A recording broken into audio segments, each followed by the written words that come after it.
जी अस्सलाम वालेकुम। उम्मीद है कि आप सब लोग खैरियत से होंगे। कल नवाज शरीफ साहब जब लाहौर पहुंचे तो इस्तेहकाम पाकिस्तान पार्टी के सीनियर रहनुमा ओन चौधरी साहब उनके इस्तकबाल के लिए वहां पे मौजूद थे। ऑल्दो कि उन्होंने मास्क पहना हुआ था लेकिन सब ने पहचान लिया और उसके साथ साथ वहां पे एक हेलीकॉप्टर भी था और फिर मियाँ साहब उस हेलीकॉप्टर के ऊपर बैठ के जलसागाह की तरफ गए।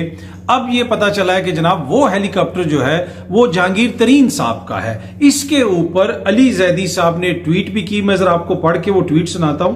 अली जैदी साहब आपको पता है पहले पाकिस्तान तहरीक इंसाफ का हिस्सा थे, फिर उन्होंने सियासत को खैरबाद कह दिया, फिर खबरें आई कि वो इस्तेहकाम पाकिस्तान पार्टी के साथ हैं। पर एनीवे मैं जरा ट्वीट आपको पढ़ के सुनाता हूं तो फिर जरा हेलीकॉप्टर के हवाले से कुछ मजीद तफसीलात आपको बताऊंगा।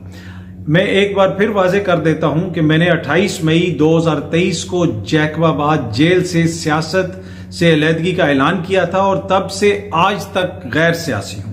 लेकिन कल मैंने IPP यानी इस्तेहकाम पाकिस्तान पार्टी में शामिल होने वाले चंद दोस्तों के लिए महसूस किया जब दुनिया ने ओन चौधरी को एक सजा याफ्ता मफरूर का इस्तकबाल करते और फिर JKT यानी जहांगीर खान तरीन के हेलीकॉप्टर को जलसा तक पहुंचाने के लिए इस्तेमाल करते देखा। मेरी राय में IPP का नून लीग की B टीम बनना हमेशा से मुकद्दर था। अब वो ये कह रहे हैं कि ये जो इस्तेहकाम पाकिस्तान पार्टी है ये नून लीग की B टीम है और वो ओन चौधरी ना सिर्फ इस्तकबाल करने के, कल इस तरह की खबरें आ रही थी कि IPP को उनको शो का नोटिस करेगी इसलिए कि वो उधर क्यों गए हैं। अब पता चल रहा है कि ये बता रहे हैं अली जैदी साहब कि वो तो जहांगीर तरीन साहब का हेलीकॉप्टर है जिसमें मियाँ साहब गए हैं। अब आपको याद होगा कि एक जमाने में इमरान खान के ऊपर ये तनकीद होती थी कि वो जहांगीर तरीन का जहाज, लेकिन वो समझने की जरूरत है जी, जहांगीर तरीन का जहाज उड़ा तो ये हो गया जहांगीर तरीन का जहाज, जहांगीर तरीन का जहाज, ATM मसलसल जो है कुछ सहाफी दोस्त ये बातें करते रुकते नहीं थे, लेकिन उसमें वजन है उनकी बात में। मैं थोड़ा सा आपको समझाता हूं। वो जो जहांगीर तरीन साहब का जहाज था ना वो बड़ी गैर सियासी तबीयत का मालिक था, वो गैर जमहूरी उसके रवैये थे, आइन और कानून की पासदारी नहीं वो करता था और वो जो है हर उस बंदे को लेके जाता था जिससे मियाँ साहब की सियासत को नुकसान हो या इमरान खान साहब की जो है मुखालफीन की सियासत को नुकसान हो। तो इस वजह से उसके ऊपर जो है बहुत सारे दानिशवरों को, जमहूरियत पसंदों को उस जहाज के ऊपर एतराज था। अब ये जो हेलीकॉप्टर है इसके बारे में मैंने पता करवाया, ये बहुत जमहूरियत पसंद है, ये इतना अच्छा है हेलीकॉप्टर। ये चलते चलते 2-3 दफा रास्ते में वैसे ही जो है ना जमहूरियत इसमें से आवाजें भी आती हैं, आइन की पासदारी करता है, ये कानून की पासदारी करता है। तो ऐसा इसमें कोई मसला नहीं है वो जो तरीन साहब के जहाज वाला मसला है। बल्कि एक दफा मुझे किसी ने बताया कि जहाज के साथ हेलीकॉप्टर खड़ा किया गया तो हेलीकॉप्टर ने शिकायत की उन 1-2 बंदों को, उसने कहा मुझे जहाज के साथ मत खड़ा करें, इसका गैर जमहूरी रवैया है, ये हाइब्रिड निजाम में इस्तेमाल होता था, ये डीलों में इस्तेमाल होता था, लोगों को इस पे लाया जाता था, मुझे जो है आप उधर खड़ा करें जिधर वोट को इज्जत दी जाती है। तो फिर उनको खड़ा भी अलग-अलग करते थे, हेलीकॉप्टर जो है साथ नहीं खड़ा होता था जहाज के। पर एनीवे वो जो जहाज है वो वोट को इज्जत उसने दी। तो अब पता चला कि जनाब नजरिया जो है वो मियाँ साहब का था और हेलीकॉप्टर जो है वो जहांगीर तरीन साहब का था। और ये इससे अब आपको पता चल गया होगा कि चीजें किस तरफ जा रही हैं और किस तरफ नहीं जा रही। पर एनीवे वो हेलीकॉप्टर में वो पहुंचे, फिर उन्होंने वहां पे जलसा किया। जलसा मैंने आपको बार बार कहा कि अगर आपको कोई ये कहता है कि उस जलसे में कोई बंदे ही नहीं आए थे और बड़ा छोटा जलसा था, ऐसी कतन कोई बात नहीं। साइजेबल क्राउड था, एक डिसेंट क्राउड था, लोग उसमें आए थे। लेकिन क्या मुकामी लोग लाहौर के आए थे? ये मैं कल से आपको कह रहा हूं, कल से मैं मसलसल ये भी कह रहा हूं कि लोग जलसे में लोग काफी थे लेकिन मुकामी लोग नहीं थे, लोगों ने इंटरेस्ट शो नहीं किया। आज डॉन ने भी इस हवाले से रिपोर्ट किया कि मुकामी जो नौजवान है उन्होंने बिल्कुल अदम दिलचस्पी का मुजाहरा किया, उस तरह आपको रैलीज नजर नहीं आए, बाहर से लोग आए थे और आके उन लोगों ने उसमें वहां पे जलसे में शिरकत की। तो मुकामी सतह के ऊपर लाहौर में अभी भी मियाँ साहब के लिए बड़े चैलेंजेस हैं और मैं अभी भी आपको जिम्मेदारी से ये बता रहा हूं कि अगर इंतखाबात होते हैं और PTI सामने होती है तो मियाँ साहब के लिए बड़ी मुश्किलात होंगी। और इसी वजह से पंजाब के अंदर आपने देखा कि जहां पे मियाँ साहब इतने जलसे कर रहे हैं, जहांगीर तरीन साहब का वो जमहूरी हेलीकॉप्टर, वो जहाज नहीं, ये कंफ्यूज नहीं करना, वो जो गैर जमहूरी रवैये वाला जहाज और ये जमहूरियत पसंद हेलीकॉप्टर, तो और वोट की इज्जत दो वाला हेलीकॉप्टर और नजरिए वाला हेलीकॉप्टर। तो वो जो जहांगीर तरीन का हेलीकॉप्टर मियाँ नजरिए वाले मियाँ साहब को लेके गया है उसकी तो इजाजत है, जलसों की भी इजाजत है, लेकिन आज भी PTI का कन्वेंशन जो है रुकवा दिया गया, वहां पे पुलिस पहुंच गई, कन्वेंशन तक करने की इजाजत नहीं है। तो ये कैसी पॉलिटिकल एक्टिविटी हो रही है जनाब, ये कैसी एक गैर जानिबदार वहां पे निगरान हुकूमत है, जो अभी तो वैसे उसकी आईनी मुद्दत कितनी थी और अब वो कब से वहां पे है उसकी तफसील में मुझे जाने की जरूरत नहीं है। लेकिन ये सब कुछ इसीलिए हो रहा है कि ये जलसा जितना बड़ा मर्जी हो जाए, जो मर्जी हो जाए, ग्राउंड पे सिचुएशन ये है कि अगर पीटीआई को इंतखाब लड़ने दिया गया तो पीटीआई इनको वाइप आउट कर देगी, पीटीआई इनको हरा देगी, पीटीआई एक बड़ी जो है मेजॉरिटी से पार्लियामेंट में पहुंचेगी। तो लिहाजा ये करने की कोशिश की जाएगी कि इनको हर तरीके से डिस्करेज किया जाए। और उसका फिर आपने देखा आज, अब ये कहेंगे कोई कि जी इसका नून लीग से क्या ताल्लुक है, नून लीग तो नहीं कर रही है, तो निगरान हुकूमत कर रही है। तो भाई जो टीचर्स का मसला है, टीचर्स के मसले के लिए मरियम बीबी मिली है टीचर रहनुमाओं से और कहा कि आपके मसले हल हो जाएंगे। मरियम बीबी के पास इसको कौन सा ओहदा है? पंजाब में तो निगरान हुकूमत है, पंजाब में तो इनका कोई ताल्लुक ही नहीं। वो उनसे क्यों मिले? फिर वो जाके खान साहब से मिल लें, वो जाके बिलावल साहब से मिल लें। मरियम बीबी से वो क्यों मिल रहे हैं? इसलिए कि क्या इंतजामिया मरियम बीबी के कहने पे चल रही है? क्या सारी वहां पे एडमिनिस्ट्रेशन जो है वो नून लीग के कहने पे चल रही है? सब कुछ नून लीग की मर्जी से हो रहा है? फिर तो यही तासुर जाता है। फिर वहां पे जो सलूट खड़काए गए मियाँ साहब को, जब मियाँ साहब आए, जो सीसीपीओ लाहौर साहब ने मियाँ साहब को सलूट मारा और वो मियाँ साहब उतर रहे भी उसी वो नजरियाती हेलीकॉप्टर से उतर रहे थे ना। शायद एक वजह ये भी हो सकती है, वो जमहूरियत पसंद नजरियाती आइन पसंद हेलीकॉप्टर जो था ना उससे वो उतर रहे थे।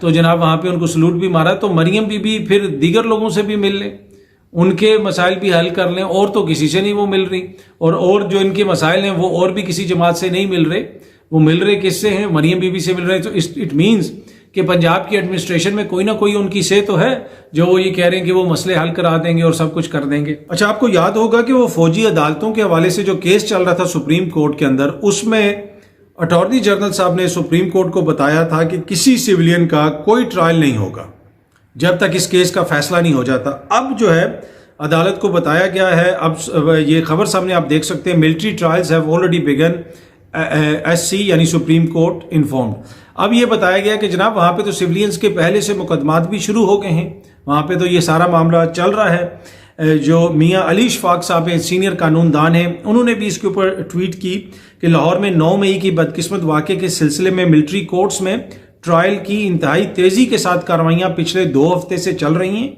जिनमें चंद बदकिस्मत मुल्जमान का ट्रायल भी मुकम्मल हो चुका है, लेकिन फैसला आना अभी बाकी है, जिसमें दौरान ट्रायल कार्रवाई की तफसीलात सुनकर इंतहाई परेशान कुन मामलात सामने आए हैं, जो कि सरासर कानून और आईनी रोशनी में ज्यादती की आखिरी हद है। अगर इसी तरह सरेआम सुप्रीम कोर्ट के ऑर्डर्स की दिलेरी से खिलाफ वर्जी ही करनी थी और कानून का मजाक ही उड़ाना था, तो नाम नेहाज फर्जी रस्मी ट्रायल करने की भी क्या, कोई जहमत करने की क्या जरूरत थी? कोई भी 9 मई जैसे वाकयात की सपोर्ट नहीं करता, ना करना चाहता है, लेकिन इस तरह के वाकयात की आड़ में सहारा लेकर ऐसे नाम नहाद फर्जी और रस्मी ट्रायल पर मबनी कार्रवाइयों की हौसला शिकनी 9 मई के वाकयात से भी बढ़कर करनी होगी। सुप्रीम कोर्ट मुतवज्जो हो और इस तरह के जारी करदा मसलसल जो इस तरह की जो मसलसल गैर आईनी चीज़ें हो रही हैं, तो इन्हें अदालत की कार्रवाई करे इस हवाले से। ये बुनियादी तौर पे जिस्ट है उनकी इस ट्वीट की। अब ये भी एक गैर मामूली चीज़ हो रही है इस दौर के अंदर। हम देख रहे हैं कि सुप्रीम कोर्ट को कुछ कहा जाता है लेकिन उसके ऊपर अमल दरामद नहीं होता। अब इस पे जस्टिस काजी फाइज ईसा साहब क्या एक्शन लेंगे? फिर हमने सनम जावेद का देखा, फिर हमने खदीजा शाह का देखा, वो छुटते हैं, उनको दोबारा गिरफ्तार कर लिया जाता है। उसके ऊपर जो है सुप्रीम कोर्ट क्या कोई एक्शन लेगी, क्या कोई सोमोटो लेगी?